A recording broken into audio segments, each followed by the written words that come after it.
Focus. Ideate. Innovate. Enable.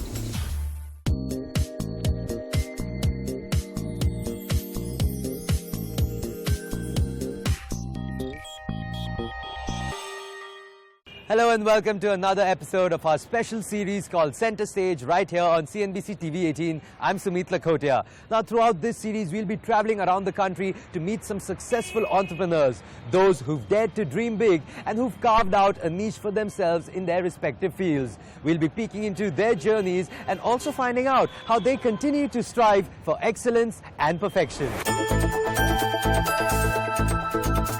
With security concerns spiking in every sphere of society, it's hard to neglect the growing demands of security arrangements in residential spaces, offices, industrial areas and commercial complexes.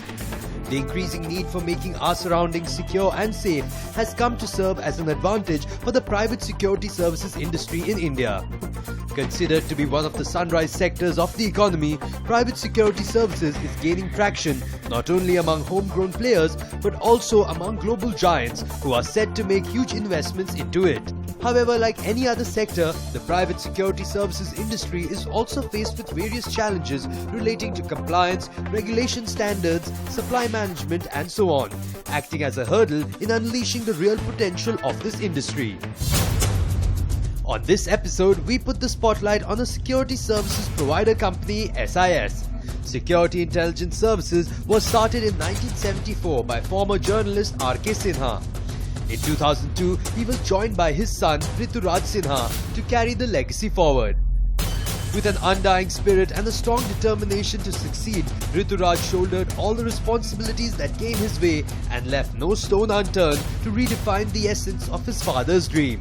Today, SIS has made a mark in the private security services industry, competing successfully with their domestic and international counterparts. However, this accomplishment doesn't seem to be stopping Rituraj from achieving and aspiring for bigger goals. Hi Rituraj, welcome to the show. Let's talk a little bit about your academic background and your career first. So you studied at the Leeds University Business School. You were even working in a bank there in London. What prompted the move to come to India and join the family business? Fresh out of B school, everyone wants to be an investment banker. I think that's the most natural thing to do. But early enough, I realized that it would take me at least a decade to get to any reasonable position in the banking space. And around the same time, the 9/11 attacks on World Trade Center happened, and suddenly security as a subject or as an industry changed altogether.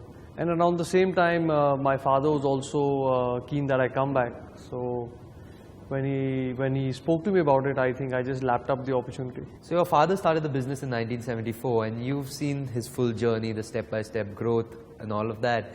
What are your key takeaways from his journey?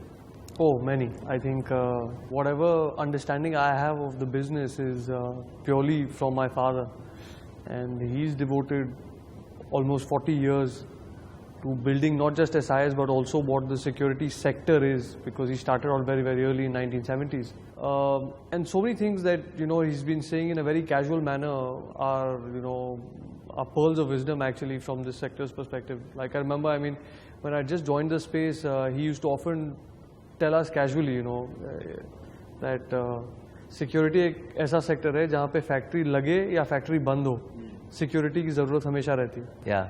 I never actually paid much attention to it. And when 2009-10 happened, and recession and market slowdown and crisis and everything, when we were going through that phase, his words would haunt me all the time, and I would realize that he was so right about the inelasticity of demand for security services. So Rituraj, in the last 2 decades, the private security services industry in India has changed a lot.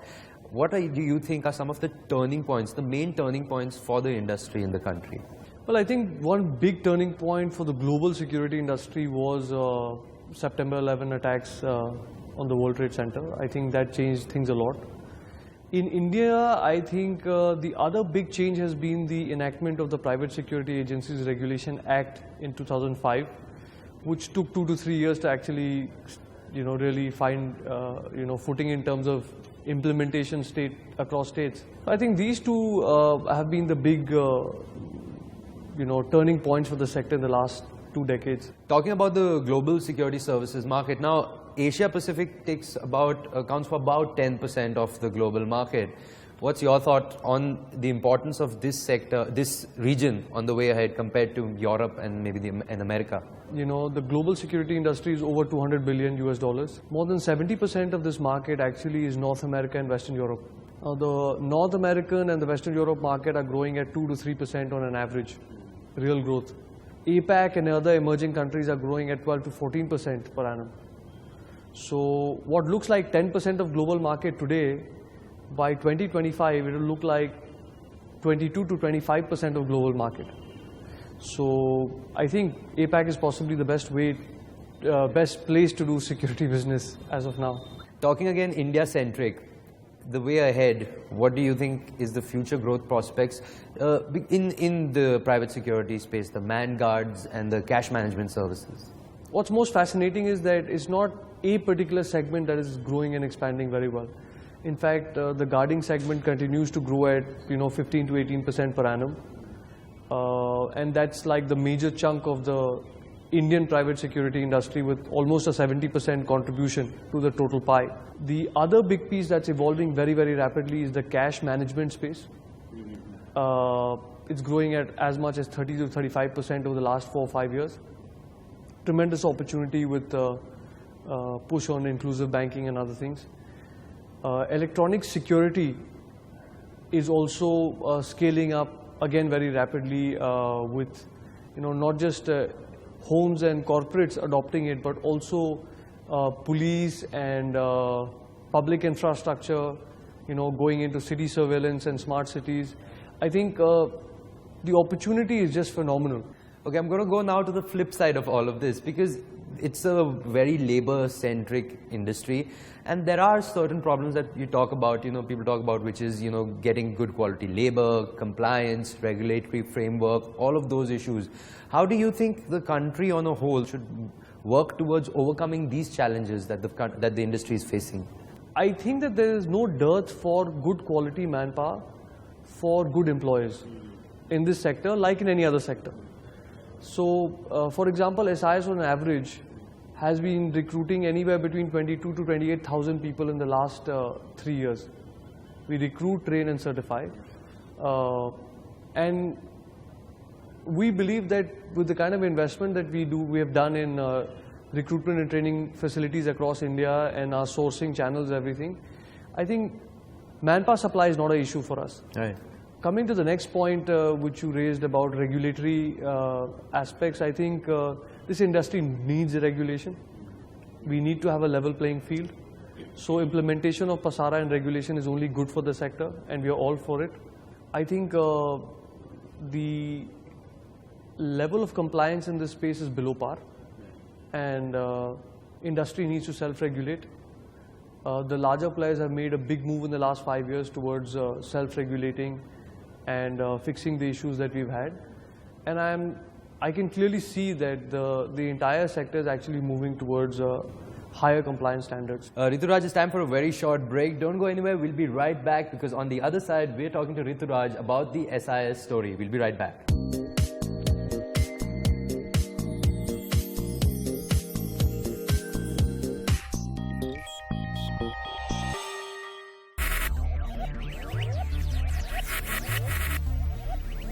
Focus. Ideate. Innovate. Enable.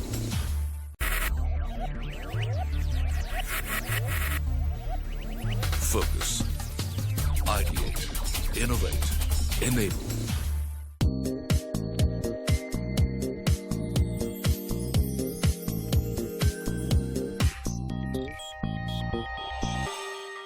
Welcome back. You're watching Center Stage, and I'm with Rituraj Sinha today. Rituraj, now SIS Group has gone from being a 25 crore manned guard services company to now being about 3,410 crore company. You're an MNC, you're into all kinds of security solutions as well as business support services. How do you look back at this journey? SIS has had a good run over the last 20 years. I've been a part of at least the last 10, but it's had a very good run in the last 20 years. But I think what's more important is the sector today, and SIS today is poised for greater things. So we are looking ahead with excitement. The market demand is booming exponentially. SIS brand is stronger than ever before. We've actually initiated ventures not only in security space but also in business support area, which is facility management under a tie-up with Service Master Corporation of US. We started a joint venture with Terminix, which is the world's largest pest control company, 2 years back. Cash management space is booming. We have a joint venture with Prosegur, which is the world's largest cash management operator. So I think there's great times ahead, so looking ahead more than looking back, yeah. How is SIS staying up to date with the technology and staying one step ahead of the competition with regards to technology or with the help of technology? On the outside, when you look at this sector, you will believe that everything is done by people and a lot of paper and things like that. But if on the inside, SIS actually run on a ERP platform which is actually homegrown. It's developed by an in-house team of IT professionals, started out in 2002-03, and they have been at it for the last 12 years. We are constantly writing code which is developed based on the needs of the security sector, and it's a very unique platform that allows us to do phenomenal things like roster every manpower, and we have 75,000 plus in India. Roster every manpower, every shift, every site. We can track site-wise profitability. Very soon we are launching a quality control initiative where the whole recruitment process that our branches and training facilities run will be run on the pattern of how an Aadhaar card system works, where the entire QR compliance is done through technology rather than physical input. So absolutely, IT is the backbone of SIS, and we're very focused on developing our IT systems. I want to talk to you about SIS's expansion over the years gone by. Key in that is your acquisition of Chubb Security in Australia, which is now MSS Security. Walk me through that. How did that happen? Well, we were looking to do something in the APAC region, and we've been talking about the opportunity that Asia Pacific offers since 2005-2006. Around the same time, United Technology Corporation, which was the owner of Chubb worldwide at that point in time, they put their guarding assets in Australia and UK on the block, and we participated in the process. And we didn't really realize that it would move that rapidly, but as luck would have it, we came up on the bidder shortlist. But it was quite a deal because we were trying to buy a company 7 times our size. It was in the middle of the global financial crisis. The deal actually closed in the same month as Bear Stearns and Lehman collapse. So timing-wise, it wasn't the best. But looking back, I think absolutely a game changer. Private equity is generally not something that you would associate with the security space. But private equity has played a key role in the growth of SIS Group. Private equity has played a very important role in the development of SIS. I first started out, I first started reaching out to private equity in 2004 and 5 beginning, and I spent 3 years, walking away from very bad meetings. But in 2007, and D. Shaw actually invested in SIS, and it was quite a talk of town at that moment because they had just invested $400 million into DLF assets around the same time, and people would ask them and us why they would go ahead and invest in DLF, which was the company, and a security guarding company around the same time. It didn't really make much sense strategy-wise. But I think that was the first investment, private equity investment in security sector. Well, it's time for another break. Don't go anywhere. We'll continue talking with Rituraj, and we'll find out a little bit more about SIS's roadmap for the future. Don't go anywhere. We'll be right back.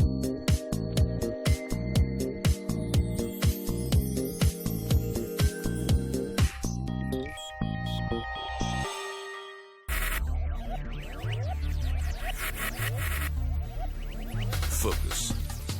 Ideate. Innovate. Enable.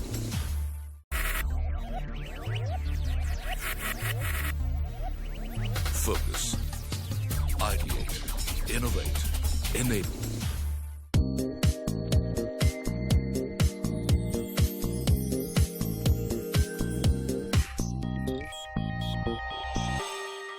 Welcome back. You're watching Center Stage and I'm in conversation with SIS Group's Rituraj Sinha. Rituraj, let's talk about entrepreneurship and leadership. What, according to you, are the qualities that a successful leader should have?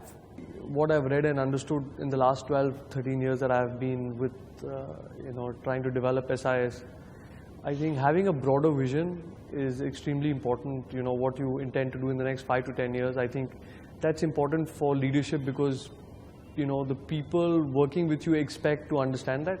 I think conviction is of importance because there's a lot of times where, you know, people don't agree or don't see much sense in what you're trying to do.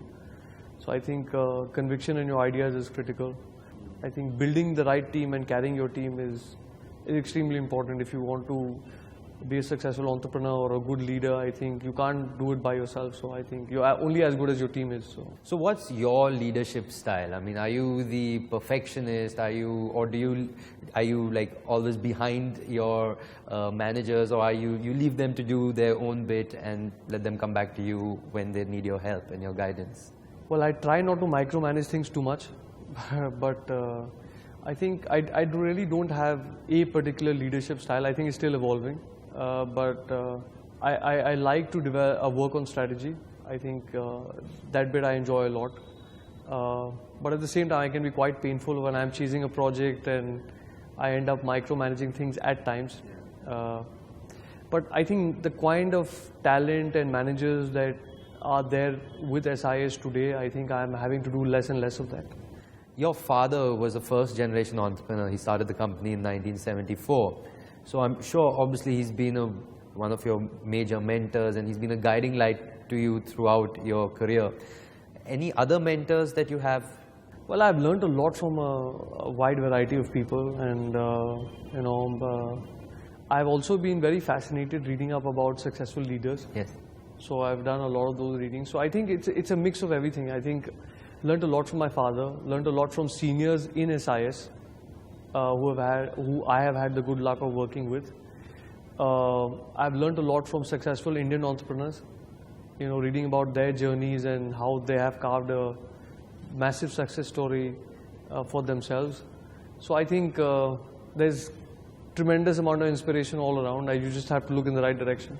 So I believe their vision for 2015 was to be a top service provider in the business support services and one of the top 10 global security companies of the world. So how's that coming along? We're a few months away from 2015. So I think SIS pretty much on track. I think we haven't broken into the global top 10, but we are number 12 in the world with roughly $650 million in revenue. We are a business support services provider with all the, 7, 8 entities that we now operate, 7 in India and 1 in Australia. So we've diversified our service portfolio for sure. Looking forward 2020, I think, I'm a strong believer that the next $1 billion security company is going to come from this part of the world. Whether it is SIS or some other company, it's for time to tell. But I think SIS is set up very nicely. We have a massive market opportunity ahead of us. We are also well geared to tap that market opportunity. There's already competition. There might be more competitors coming from abroad. How are you getting ready, or how are you prepared to stave off this competition? Well, I think SIS has witnessed competition in security industry and now in also the facility management space and pest control space. These are highly fragmented sectors. So the number of competitors is massive. There is a lot of competitors who are also multinationals. So I think that's a part of the space. Yes. So we just believe in doing our service right, retaining our customers, retaining our people, being a more compliant company than we were, the previous year. And I think those basics have worked out well for SIS. And I think that's the reason why in an industry which grows 15, 18%, SIS has maintained a CAGR of 35% plus in the last 6 years. Rituraj, that's as far as the organic growth that you've spoken about. Let's talk inorganic growth. So you acquired Chubb Security, which became MSS. Any more acquisition plans up ahead? Well, I think in the Indian space at this point in time, there is quite a few assets which are of interest and at different stages of discussion. So, we are looking at acquisitions also as an opportunity to actually propel SIS to the next level. Thank you so much, and we wish you all the very best for the way ahead. My pleasure. Thank you for having me. Well, that's all that we have for you on this episode. Keep watching the series as we bring you more stories of successful entrepreneurs who've realized their dream and made it to the top. Until then, from the entire team, many thanks for watching.